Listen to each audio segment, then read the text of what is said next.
Welcome to a special live Bulls recap podcast. Breaking news, Billy Ball no longer for the Bulls. So let's bring in the boys, the Crime Dog and the Cap. Let's bring them in to break it down and talk about it. Billy Donovan steps away after 6 seasons in that coaching seat. Doesn't come as a huge surprise at all. I mean, I feel like I wrote a column last week that initially, before the firings of Arturas Karnisovas, the VP, and before general manager Mark Eversley, Billy was 95% gone. And that had to do with just no plan. And he knew there was no plan from those two, at least a workable plan. Then after they were fired, I was like, okay, I know they're going to put him involve him in the process, which he wants, doesn't demand, but what he wants. So then I was like, all right, 49%. We got a big step back. And then I came on the podcast last week after he and I said goodbye Sunday night in Dallas. That was not a normal see you in Vegas goodbye. I'm not going to go into details what we both talked about. We both lost our dads within 3 weeks of each other. So there was, it was not the usual goodbye between coach and beat writer. There was more to it. And then I was like, I remember I went back to the hotel and I was like, damn, he's gone. I just thought about our conversation. I'm like, he's gone. And so I think he wanted to go through the process and let Michael Reinsdorf and Jerry Reinsdorf tell them their vision. And from what I understand, the vision intrigued him. And I think as he sat and thought about it and this new front office and this big purge they were going to do with the front office, he didn't want to be an inheritance. He didn't want to be an anchor. In Billy's mind, it's better to be a sail than an anchor. And the idea that this front office would have to come and go, okay, well, we're taking this front office and the slate's clean, but it's really not because Billy Donovan is there. It's just not a code of honor and a code of ethics he works with. And anybody that knows him just knows that about him. He is just that kind of dude. So he made the decision to step away, and now everything is clear. The Bulls are starting basically from ground zero outside of personnel. So what say you guys in all of this? Well, I look, and I was talking about this with Guff yesterday. I love Billy Donovan. I've known him since 1992. I think he's a really good human. I think he's a really good basketball coach.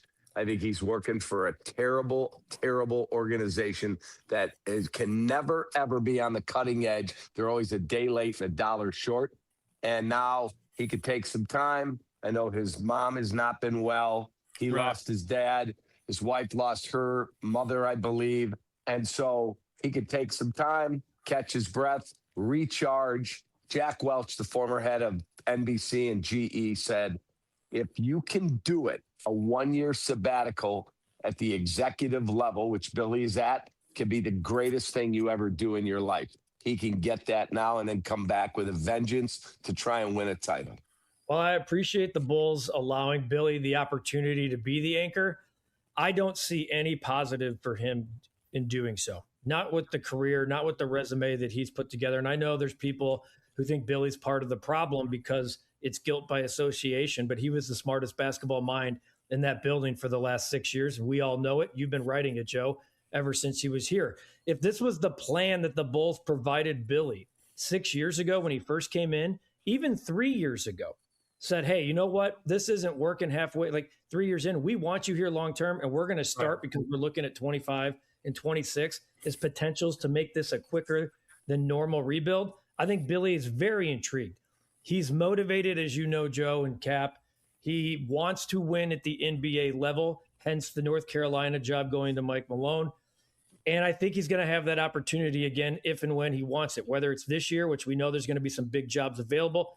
There will be big jobs available in the NBA going forward. It's a forever and always thing. This plan at this time did not work for Billy Donovan. I just don't see a positive at 60 years old and 6 years into the Chicago Bulls. That new leadership, not their guy. Ownership loves you, but the new guy, that's a step away moment for me, and I'm not Billy Donovan. It's funny because the one fear in talking to people very high up with the Bulls, the one fear that they had in the back of their mind in losing Billy is the Orlando gig. And I know personnel with Orlando. Yes, they beat Detroit in game one, and the win over Charlotte was impressive simply because all of a sudden they seem to be playing with some urgency. Banchero seems to be playing team basketball, which he seldom does and which pisses off his teammates beyond belief. I think even if they get by Detroit, I think Mosley's gone because the ship is just have so many leaks. And that's the one fear that the Bulls have was going to lure Billy to kind of walk away from this thing. And this was before the other things came into play, the front office, blah, blah, blah. To me, it's either the Orlando gig or he takes a year off. Those are the only couple scenarios I see in play right now. But Joe, does he have to have permission from the Reinsdorfs to take the Orlando job? And I think they have such high respect for him, they would give that to him. But is there another scenario like Steve Kerr in Golden State? I don't know if Billy wants to go west. No, that's a mess. What if the Knicks job opens? What if the Knicks flop against Atlanta? We saw what happened last night. But yeah, Dolan talked a tough game with Tibbs because he had to kind of flex and pretend like, this was this was unacceptable. But remember, it's almost the same thing with the Bulls. They fired Tibbs and said it was a championship team with Gasol and Jimmy and all those guys. And then they bring in Fred Hoiberg the next year and didn't even make the playoffs with that championship team. Dolan doesn't want to have to pay two coaches because he'd be paying Tibbs still and he'd be paying Mike Brown. So I think that was just tough talk and excuses with Dolan and Leon Rose.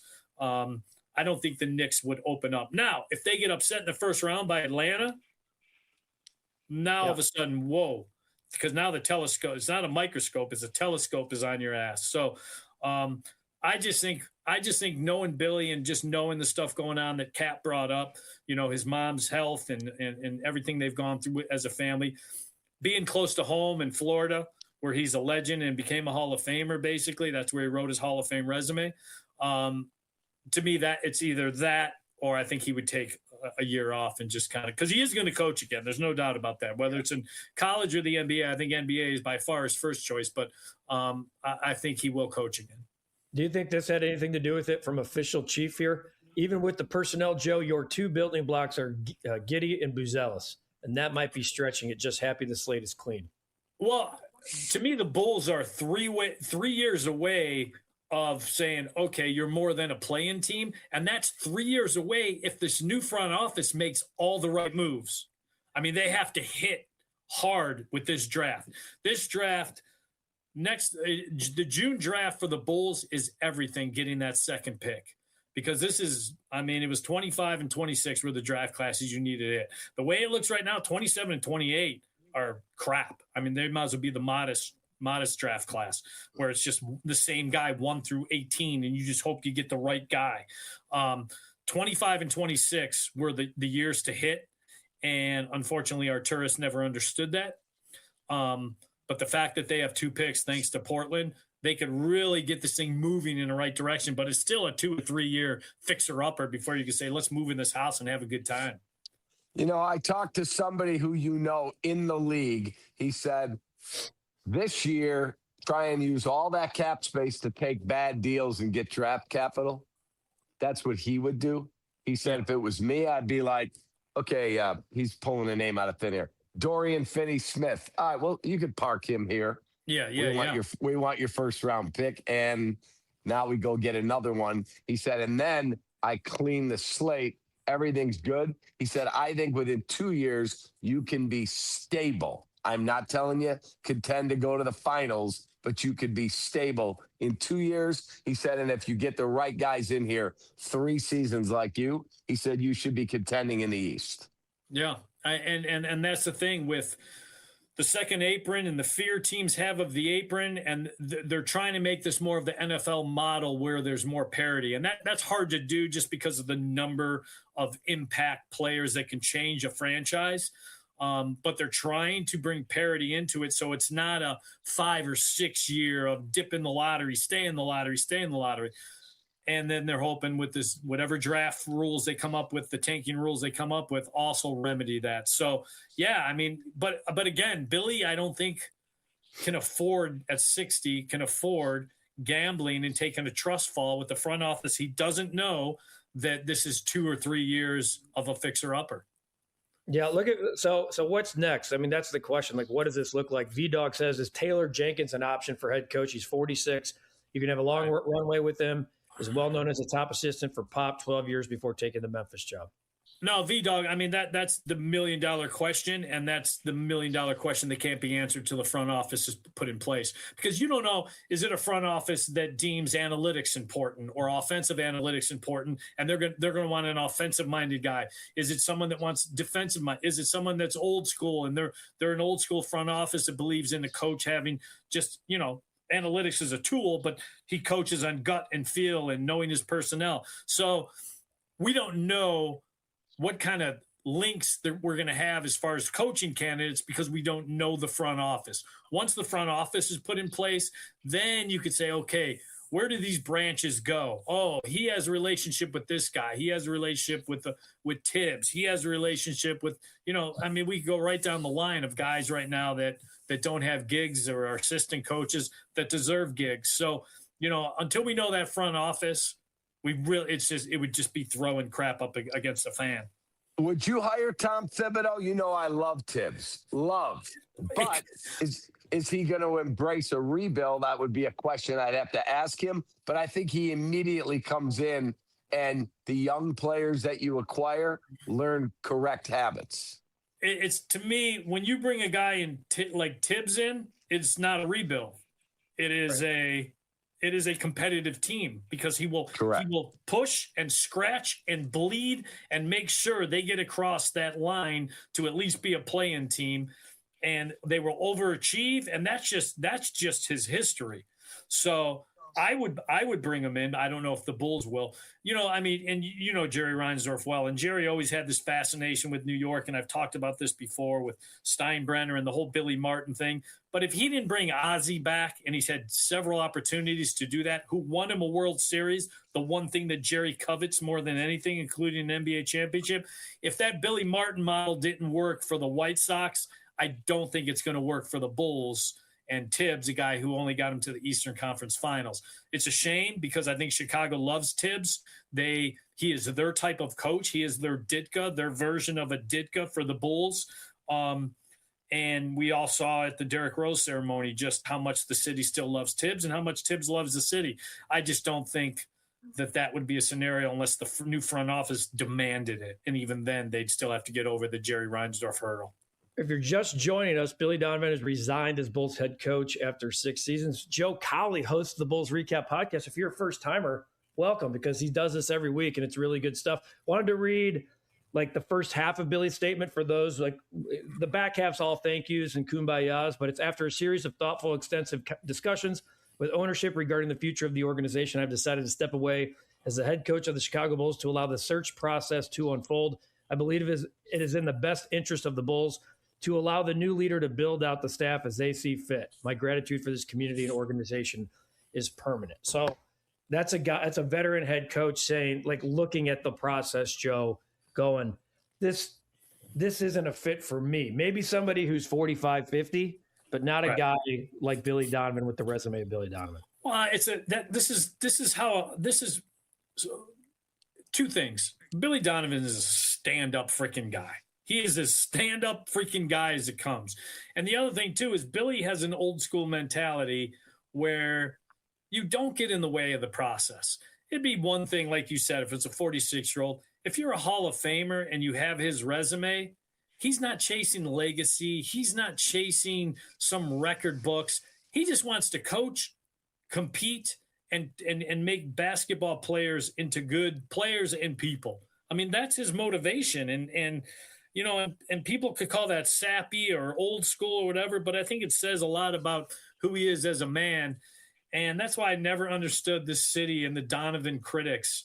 Who did he have in 6 years that you could say, wow, Billy's really underachieved with Zach LaVine and DeMar DeRozan? He had nobody. Nobody. No chance. He had zero chance to ever really have long-term success. And the people that I keep hearing from, whether they're other media people or friends of mine, well, he's got to wear that record too. He's part of it. Yeah.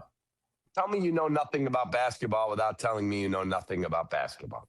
There you go. There you go. And, I mean, look, the NBA is not like the NFL, where the NFL is very coach dominant and coach influenced. The coach has a say and an influence. And I love the way Billy flipped the entire philosophy of offense going into the last season or 2 seasons ago, because DeMar DeRozan was gone and this was the style he wanted to play. This is what he played under Pitino. And this was Rick's kind of philosophy of we're just going to run and gun you and wear you down.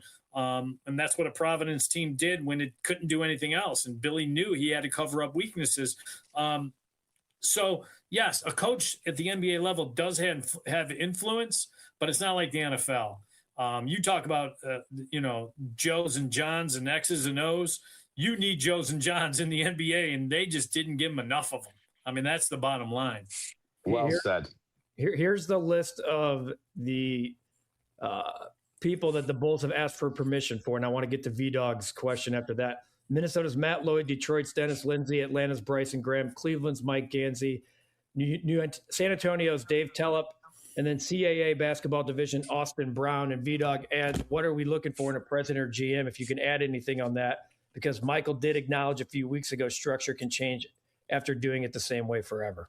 Joe? I think the number one thing Michael wants to hear and Jerry wants to hear is whoever this is going to come in, have a plan that they feel is leading to success, but not a plan where there's shortcuts, because they do want it sustained.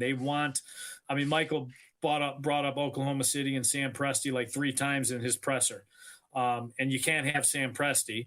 So you have to bring in someone that has that mentality of, hey, and he thought he had that with Arturas, and then all of a sudden Arturas goes and trades for Vooch, and it worked for a couple months till Lonzo went down, but then he never got off of it. He fell in love with his own product and stuff. So I think Michael felt like it was a rush job, looking back on it. So, and Arturas had complete say in that. There was no, hey, yeah, I agree with your plan. Michael completely stayed out of the way.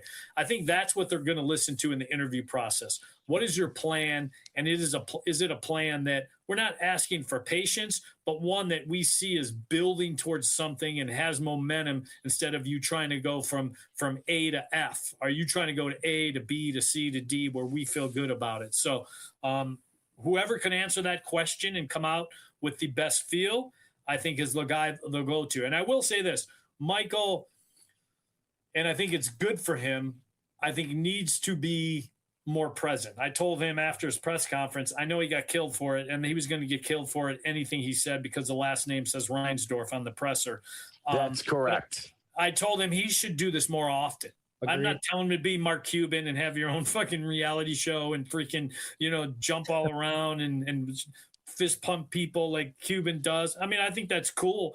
In Dallas, that last game of the season, Cuban comes out at the beginning of the game and he fist bumps people right down the aisle. And it's good to see. I mean, he's not the owner that he used to be, because he's more minority now. But I think that's cool for people to see that the owner is there and he cares. And he's not sitting in a suite. He's sitting on the floor with the people.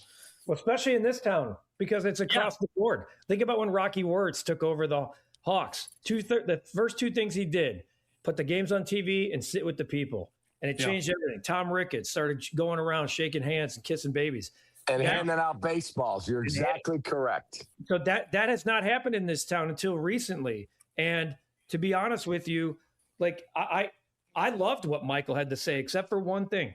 And it was how committed they were to Billy. And if they don't like Billy, then they're probably not a candidate for us. So my question to you both is, while it sucks to lose Billy in terms of the basketball mind and who he is, did this open up the search to a full runway of candidates for the Chicago Bulls? Because now if I'm a candidate and I look at the Bulls truly as an opportunity, because it's the city, it's the organization, it's the opportunity.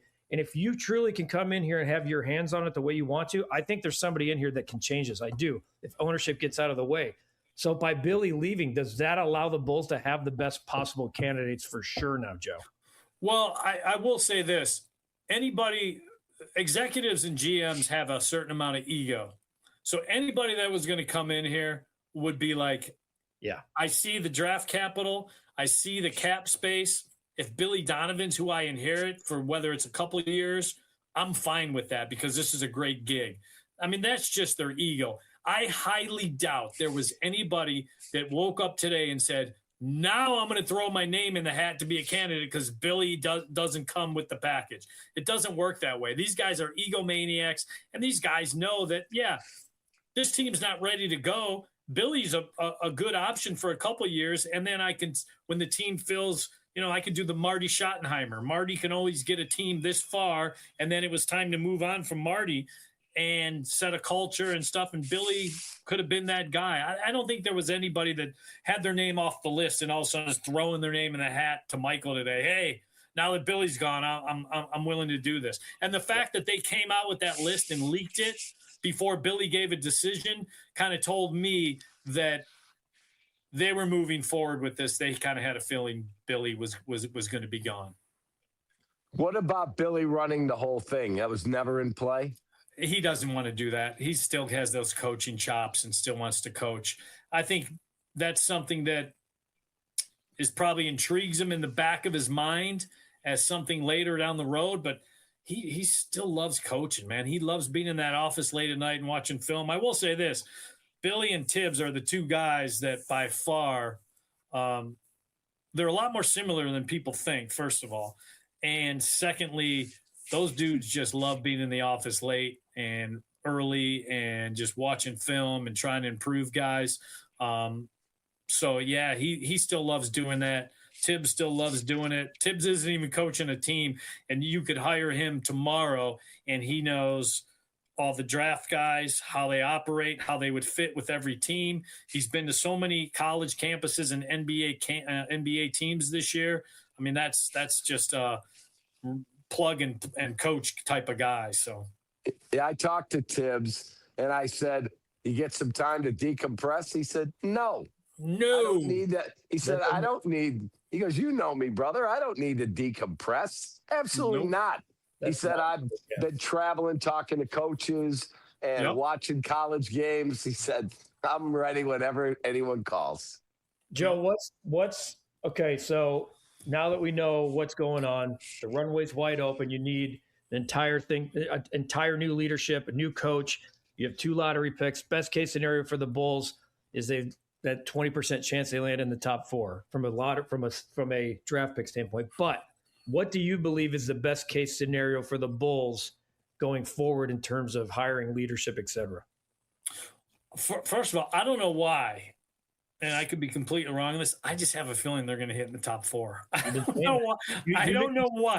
I feel the same way. As soon as Arturas got whacked, I went, now they're going in the top 4. You felt like a cloud had moved up. I felt like it was more probable that Arturas was going to be there and he's going to be, see, you don't have to tank, see? I don't know why. I think I've been saying it for months. It's funny because myself and Will Gottlieb and Julia Poe, like 6 weeks ago, we're goofing around and saying, okay, what's the starting 5 for the Bulls next year? And I put Caleb Wilson down as one of their starters. I'm like, I just think you're going to hit 4 and draft Caleb Wilson. Yeah, I think they're getting Darius Acuff. Okay, I'm fine. Okay, but say worst case scenario, they stay 9 and 15 and they get a Mikal Brown Jr., who I've talked to people. I've talked to at least one person that's played against a couple of those guys, Kingston Flemings and Mikal Brown. And I think Mikal Brown at 6'5", point guard, he had a bad back. I don't think people have actually seen what he can do. I really like the kid a lot. And then, if you, with your second pick, that's where you go with like a big, like Mara or something like that. If Mara is there at 15, say they stay at 15 because Portland doesn't budge and move any further in the playoffs. So I think you have that. You've got this cap space to say, okay, now we're going to play bully ball with some of these teams. Houston, you can't afford Tari Eason. You should have traded for Kobe White or Ayo because you still have no point guard, and that's being shown in the playoffs. So your dumbasses are now going to lose Tari Eason because, we're going to throw this money at him. And then, then Patrick Williams is not – we don't even have to talk about him. He's just a guy that comes off the bench and gives you X amount of minutes because you'll have Modish, you'll have Tari Eason, you'll have Jalen Smith. I mean – and there aren't a lot of teams that have money this summer. There just aren't. I think there's 7 or 8, and 5 of them are rebuilding, so they're not going to be in the restricted free agent game. The world is yours to play bully ball with some of these teams. You're not going to get the right executive then. Exactly. If you get the right executive who just has a feel of it, not that you need to just go out and overpay for restricted free agents, but you might not have to if there's no bidding war. You might be just bidding against yourself where you set the market because you're a smart front office. So it's a great, people can sit there and criticize the Reinsdorfs and stuff. This is a great job because the loyalty they show towards the front office. I mean, this was the quickest front office they've axed in a long time. They just don't do that. And they never do it when the season's not over yet. So this is uncharacteristic. And this tells me that Michael, enough was enough. And so, we'll see. But I think it's a great gig, and I think they're in a great position. With that said, they do want it done the right way, and that's why it starts with the draft. It starts in June. You got to hit those first 2 guys. And then you got I think the second round pick's like 38. So you're almost getting 3 picks in the first 38. It's pretty freaking good. I just thought they have a chance. Pick. I just thought that Arturas just the entire second round is the Bulls. Is the way I saw it.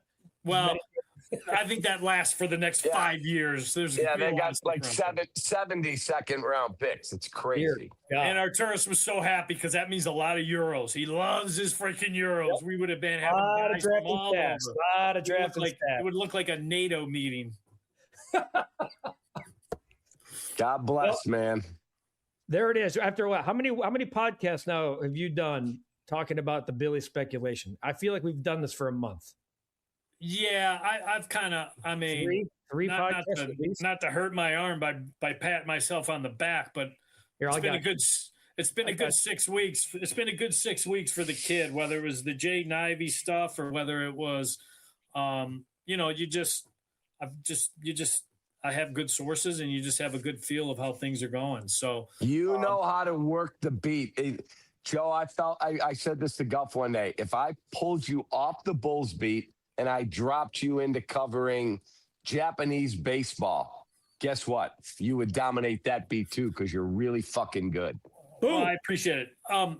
Here's what I will say about this beat. Like the White Sox beat by the last year of Jerry Manuel and then going into Ozzie. I mean, there were times I'd go to the winter meetings and I didn't even have to go down in the lobby because people were calling me so I felt like the White Sox beat was the last 4 or 5 years, whether it was the Kenny Ozzie war that they tried lying about for a year and propping up puppet David Haw to say it wasn't happening and all that kind of stuff. And then having admitted it did happen a year later. Coming to the Bulls beat and dealing with that monster that's Casey Johnson, that was tough. I mean, Casey's he's a monster on that beat. And I would always say Casey is the ultimate professional where he dots the I's and crosses the T's. And meanwhile, I'm like Saul Goodman by the dumpster with guys coming to me about complaints. Hey, you got to write this, but you can't put my name on it. And that's just kind of how I've always operated. And, thank God, the last 5 or 6 years, I just felt like but Casey was probably the best thing for my career because, I mean, I left the White Sox beat thinking, oh, this shit's easy. And I got to the Bulls beat and KC was spanking me around the first couple of years. And, but I appreciate you saying that, Cap. But yeah, I mean, it's an Casey's a great human. Yeah. Oh, he's salt of the earth. So it's funny because people look at KC and I, and they probably think complete opposites. The way we talk, the way we conduct ourselves. We actually have the way we travel. Everything is so similar. I miss traveling with him because we're very similar in our mentality. You get up early, you get the first flight, you get to the next city, you get your workout in because there's all these young kids up and coming. You got to get your lift in, you got to get your cardio in. Then you go to freaking work. We just have that same mentality. Let me ask you a question. Steve Kerr's probably done in Golden State. Do you think Steve Kerr would come around the Bulls as president and then hire the right GM? See, here's the thing about Steve Kerr. It's almost the same thing about Doc Rivers.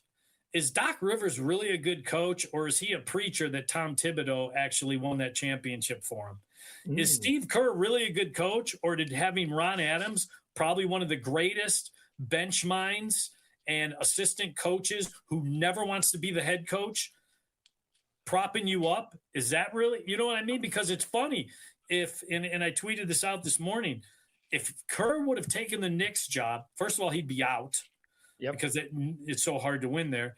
And Fred Hoiberg was going to get that Golden State job. Would his legacy be completely written? Because that team was ready. It just needed a new voice. It's one of the greatest what ifs. I don't put Steve Kerr on the pedestal that so many others do. That doesn't mean he's not a great basketball mind. I just don't know exactly, is it him or was it the situation and the people he put around him? Now, kudos. He brought Ron Adams with him. So he knew enough to know what he doesn't know by bringing a guy like Ron Adams. So I don't know. I would not. There's a list of 10 people I put in front of Steve Kerr and be excited about, to be honest. There you go. Matt Lloyd. I like Matt Lloyd a lot. I like Matt Lloyd. He's a dude. Just talking to him back when he was in Orlando, he's got a good sense of humor and he kind of gets it. That would be I wouldn't mind that. It'd be nice to be working with the front office that, not that they have to tell us what's going on, but one that talks more than a couple times a year and everything is staged and here's my opening statement and I sound like a Bond villain, but you're just going to have to deal with it. It'd be time for someone to come in and just have more of a personal relationship. It was like 6 years of being forced to have a relationship with someone that really didn't want to be in a relationship with you. It was dumb. It was just it got to the point, they did these happy hours and stuff. And I remember they did this one in Nashville and it was just go and get nothing out of it. My son was playing in a football game. I'm like, yeah, I'm passing on it. I'm going to watch on Game Changer my son play football. And I offended people because I didn't come and kiss the ring. Sorry. I wasn't looking. I don't need to build a relationship like that. Yeah. Fair. Well, before we wrap Billy it Donovan out as head coach. He has stepped down. Yeah. And I'm going to miss Billy because Billy was as, he'd fill your notebook and he'd try and answer anything you asked him to the utmost honesty, which you don't get in this profession a lot. Yeah, so, I'm a big fan. Yeah, he's a stand-up guy. I mean, he's as stand-up as it comes. So I'm going to miss him. I mean, it's going to be a whole different team I'm covering next year. So Well, look forward to your coverage, brother. You got a lot going. But speaking of off season, this is no off season for you. No, but I kind of expected it. It's fine. Yeah. I get to be at Cowley Estates North and watch my kid go play high school baseball and live on the Blackstone Grill. Oh my gosh, that Blackstone! I did quesadillas and tacos the other night. Ooh. There was no post game press conference because my kids actually liked it. Unlike the last week, the ingrates that didn't like how the smash burgers, the smash burgers turned out. I just didn't like their attitudes with it. I make the smash burgers every week, every Sunday, but I have not had a drop of food other than water, black coffee, or a cup of green tea for 72 hours. You could do bone broth too with zero. No, no, you cannot. That's considered a dirty fast. If you want the autophagy, you can't have the bone broth. See, I did the Dana White UFC fast where there's no coffee. There's water with electrolytes. Yep. Sugar-free electrolytes. It has to be sugar-free. Ultima. Yeah. Yes. For the first 24 hours. And then after 24 hours, as long as you can go, you could add a cup of bone broth twice a day. And that was it. There you go. So this portion of the podcast brought to you by GNC. For old guys trying to get their mentals and their physicals right. That's correct. That's it. Well, a lot of fun talking to you and a lot to cover. So we got a lot going on. Yeah, it's going to be a busy summer for the boys. So put a bow on it, Joe, as you always do. Hey, Joe, I want to read you one thing. John Greenberg just tweeted this. The following statement. I want to welcome Arturas to the Bulls. He has a wealth of experience as a player and executive and a strong reputation within the basketball community. I commend Jerry and Michael for bringing Arturas on board. I'm thankful for the support John and Garb provided me and my staff when I became our head coach. Their commitment and belief in our team played a key role in helping me establish a foundation for how I wanted to coach our team. I cannot overstate how much I appreciate that. I wish them and their families nothing but the best. Jim Boylan. I've got so many stories. I got a great story. I don't even know if I've told you the great story, but I'll have to tell you. I know what you're going to say. Yeah, it's a phenomenal story. It's a lot of off the record stuff where lawyers might get involved. All right, boys. Hey, till next week. Well, no, maybe we'll do another one this week. We'll see. We'll see what happens. You got it. Have a great day. I got next.